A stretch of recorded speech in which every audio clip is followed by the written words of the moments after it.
everyone. Welcome to Alpha English Podcast, the place where learning English becomes simple, fun, and powerful. If you want to speak English with confidence, understand real conversations, and improve faster than ever, you're in the right place. Every episode, we break down English in the easiest way possible. So get ready to learn, grow, and level up your English. Let's start the episode. Okay, before we hit record properly, could you grab me a coffee from the kitchen real quick? Wait. Did you hear what you just said? What? I just asked for coffee. You said, could you, not can you. Listen to yourself, Mr. Polite. Huh, I genuinely didn't notice I said that. And that, my friend, is exactly what we're talking about today. Oh no, you're doing the thing. I'm doing the thing. So today, we are talking about modal verbs, specifically can, could, may, and might. 4 tiny words. 4 tiny words that completely change how polite, how formal, or how confident you sound. And most learners use them almost randomly, like throwing darts in the dark. Honestly, even some native speakers throw darts in the dark with may versus might. True. So by the end of this episode, you're going to know exactly which one to grab and why. And hey, quick thing before we dive in. If this is your first time here, hit subscribe. It genuinely helps a small learning podcast like ours reach more people. Okay, let's get into it. Let's start with the easiest one, can. Can is your everyday, all-purpose word for ability and informal permission. Right. Ability means something you're capable of doing. I can swim. She can speak 3 languages. Simple present ability. And informal permission is when you're asking someone casually if it's okay to do something. Can I open the window? Can I borrow your pen? The key word there is informal. You'd say that to a friend, a classmate, your sister, not necessarily to your company's CEO. Exactly. And one more use, general possibility, almost like a fact about the world. Lions can be dangerous. Earthquakes can happen without warning. So, quick summary. Can equals ability, casual permission, or general truths. It's your default, comfortable, everyday modal. Now, here's a fun mistake I hear constantly. Oh, here we go. Learners say, I can to swim, or she can speak to French. The classic extra to. Right, modal verbs are never followed by to, just the base verb straight after. Can swim, can speak. No to hiding in there anywhere. Good rule, and it actually applies to all 4 words we're covering today, not just can. Curious follow-up question before we move on, Luke.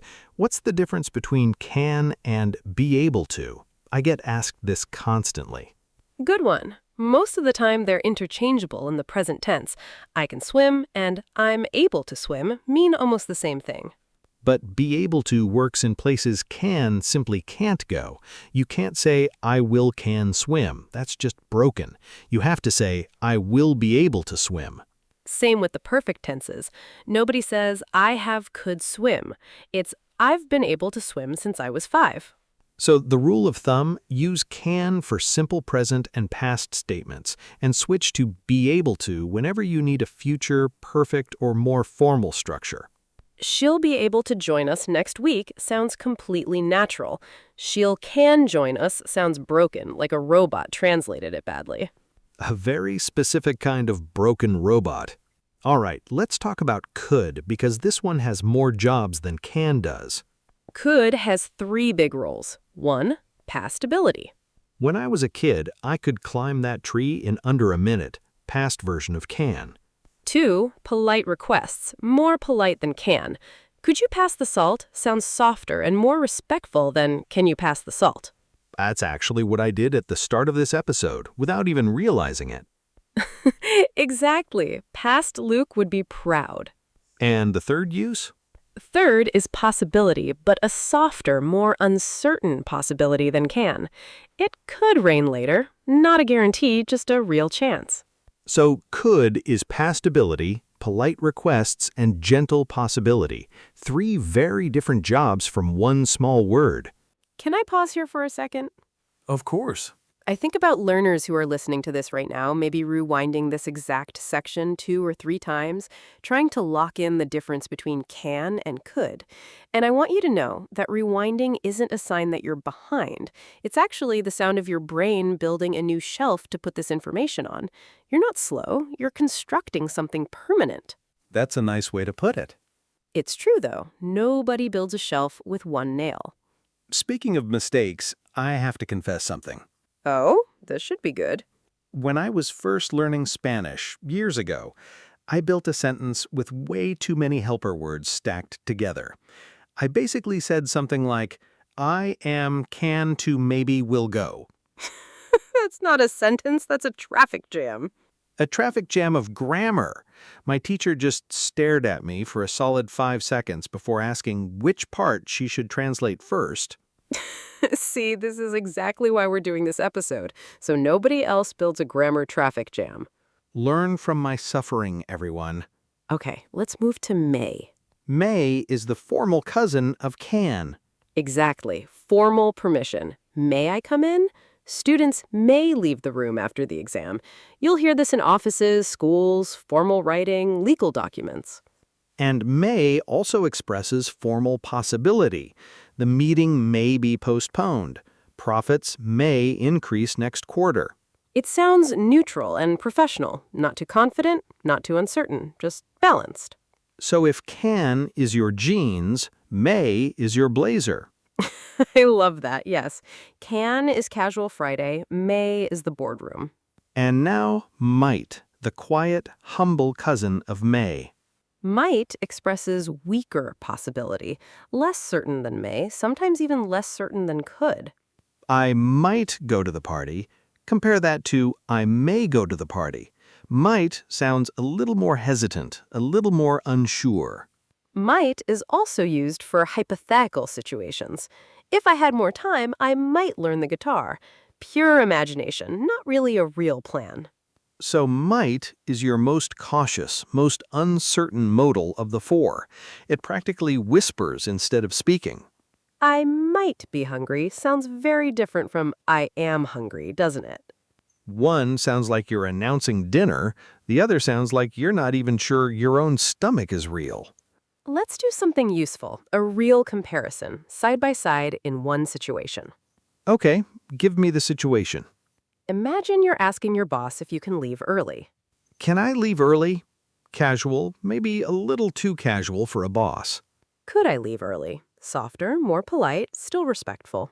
May I leave early? Very formal, very correct, slightly old-fashioned, but always safe. And might I leave early? Extremely formal, almost old British movie formal. You'd rarely hear that in casual American English, though it still shows up in very polite British contexts. Honestly, if I said that to my manager, they'd think I was being sarcastic. Context really does matter with these four. Speaking of British versus American, is there a real difference in how these get used? A little, yes. British English tends to reach for might and may a bit more often, even in everyday formal writing, and casual British speakers often pick could for requests very naturally. American English leans more on can, even in moderately formal situations, and saves may mostly for very official writing, contracts, notices, formal emails. Like a sign in the UK might say, visitors may use the rear entrance, while in the US you might see, visitors can use the rear entrance. Same meaning, just different formality habit. So if you're writing a formal email anywhere in the world, may is almost always a safe choice. It rarely sounds wrong, even if it sounds a touch formal. Let's bring this into a real-life place everyone recognizes. A coffee shop. Oh, I love coffee shop examples. A barista might say, could I get your name for the order? Polite, friendly, very standard. In a slightly more upscale place, they might say, may I get your name for the order? Same meaning, just a notch more formal. And if you're the customer giving a suggestion to a friend, you'd use could a little differently, like, you could try the caramel one, it's really good here. That's a totally separate job for could, by the way. Giving a friendly suggestion, not a request, not past ability, just a gentle recommendation. Right, and might works for suggestions too, just softer. You might like the caramel one. Sounds a little less pushy than you could. So even outside of permission and possibility, could and might both slide nicely into friendly advice. Quick question for you, Luke. Do you have a go-to coffee order? Honestly, plain black coffee. No frills. My order takes about 4 seconds. Mine takes 4 sentences and a small negotiation with the barista. That tracks completely. One bonus tip before we move on, let's talk about saying no with these words. Can't or cannot. Straightforward, no ability or no permission. I can't swim. You cannot park here.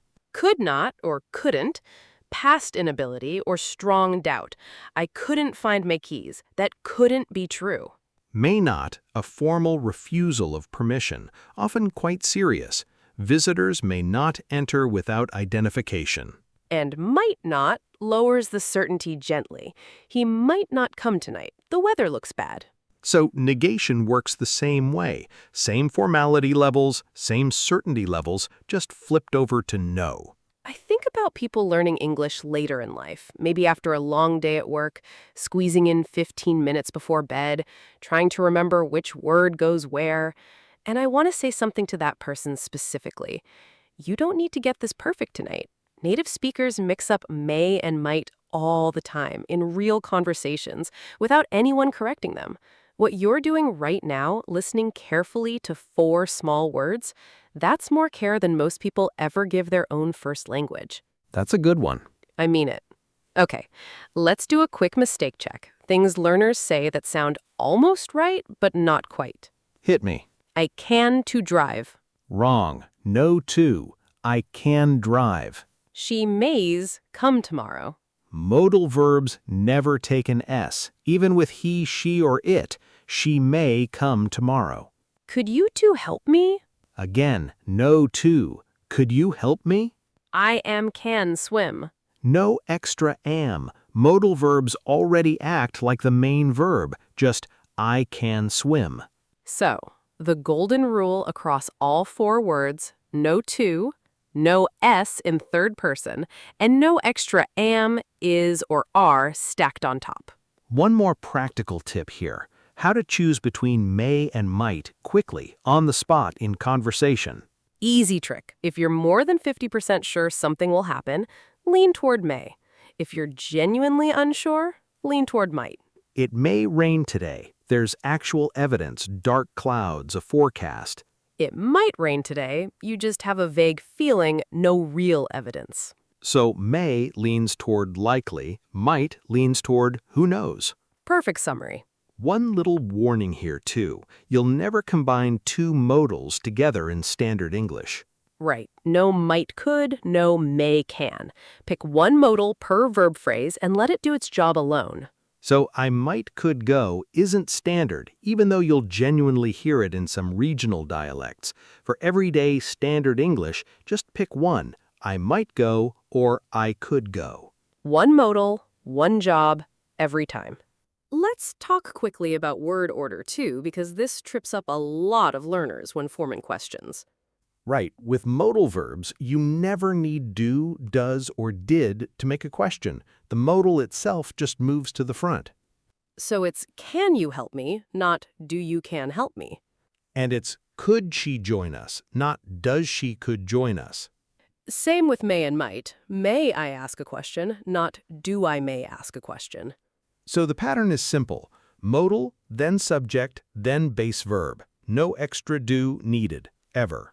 One swap. Subject and modal trade places, and that's your whole question. Let's wrap up the teaching with a tiny role play, so you can hear all 4 words living together naturally. All right, I'll be the nervous employee. And I'll be the very patient manager. Excuse me, could I ask you something? Of course, go ahead. I was wondering, may I take Friday off? I might need to travel for a family thing. I'm not totally sure yet. Sure, that should be fine. You can send me the request by email, and I can approve it today. Thank you so much. See that? 4 modals, completely natural, no confusion, just smooth conversation. And nobody even noticed they were learning grammar in real time. All right, before we close, let's do a real recap. Let's do it. Explaining, can. Ability, informal permission, general truths, your everyday word. Could, past ability, polite requests, soft possibility, the flexible one. Explaining, may, formal permission, formal possibility, your professional word. Might, weak possibility, hypothetical situations, the cautious whisper. And remember, no to, no s, no extra am or is stacked on top of any of them. Curious, Lisa, if someone only has 5 minutes a day to practice this, what would you tell them to do? Thought of, well, pick one sentence from your own real life and rewrite it 4 times. Once with can, once with could, once with may, once with might.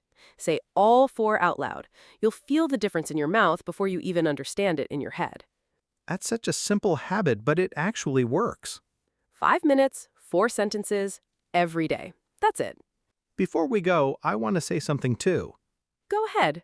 I think about the learner who's been carrying around a small embarrassment. Maybe they said can too in a meeting once, or froze up choosing between may and might in front of someone important. I want you to know that moment doesn't define your English. It's just one frame in a very long film. The fact that you're here, still showing up, still listening, that's the real story, not the one mistake you keep replaying in your head. That's beautifully said. I mean every word. Okay, on that note, if today's episode helped even a little, please subscribe, share it with a friend who's learning English, and leave us a quick review. It genuinely helps this little podcast grow. And try using one of these words today, even just once, on purpose. Could you, I might, anything. Notice how it feels in your mouth. Thank you so much for spending this time with us today. We'll see you in the next episode of Alpha English Podcast. Take care and keep going. Bye, everyone.